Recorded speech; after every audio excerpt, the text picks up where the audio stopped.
আপোনাৰ নাম কি? শৈলমাৰী। আজি কি হৈছে?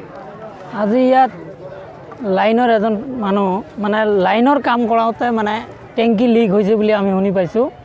ইয়াত টেংকিৰ কাম কৰিব লাগে। এইটো মানে বিভাগীয় যিজন মানুহ আছিল সেইজন মানুহৰ ভাষ্য আৰু মই এজন মানুহৰ পৰা শুনি পাইছোঁ যে ইয়াত টেংকি লিক আছিল, এইটো মানে ক্লিয়াৰ কৰিব লাগে বুলি, ইয়াত মানে লিকটো চলাই দিব লাগে। এইকাৰণে আহিছিল, অহাৰ পিছত সিহঁতক লৈ আহিছিল, অহাৰ পিছত সিহঁতক কৈছে যে কামটো কৰিব লাগে।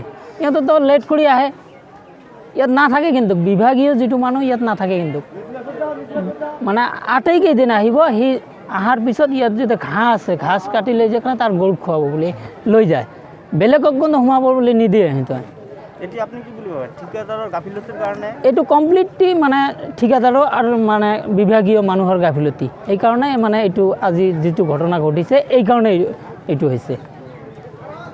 আৰু মই কওঁ যে ইয়াত স্থানীয় মানুহক আমাক এটা সজাগ থাকিব লাগিছিল, যে সিহঁতে কি কৰি আছে ইমান দিনৰ ধৰি। আজি যিটো মানে দুৰ্নীতি চলি আছে, মানে বহুত দুৰ্নীতি। আজি এই যিটো পানী চাপ্লাই, এইটো আজিৰ দিনৰ নহয় কিন্তু মিনিমাম 100 বছৰমান হ'লে, কিন্তু আজিলৈকে আমি স্থানীয় ৰাইজে কেতিয়াও ক'ব নোৱাৰিম যে আমি এক বাল্টি পানী ইয়াৰ পৰা পাইছোঁ সুবিধাত, এইটো আমি ক'ব নোৱাৰিম। আজিৰ যিটো ঘটনা হ'ল এই ঘটনাত আপুনি কাক দায়ী বুলি ভাবে? মই কমপ্লিট ভাবোঁ যে ইয়াত ঠিকাদাৰ আৰু মানে ইয়াৰ যদি বিভাগীয় মানুহ এই দুজনৰ গাফিলতিত এইটো হৈছে।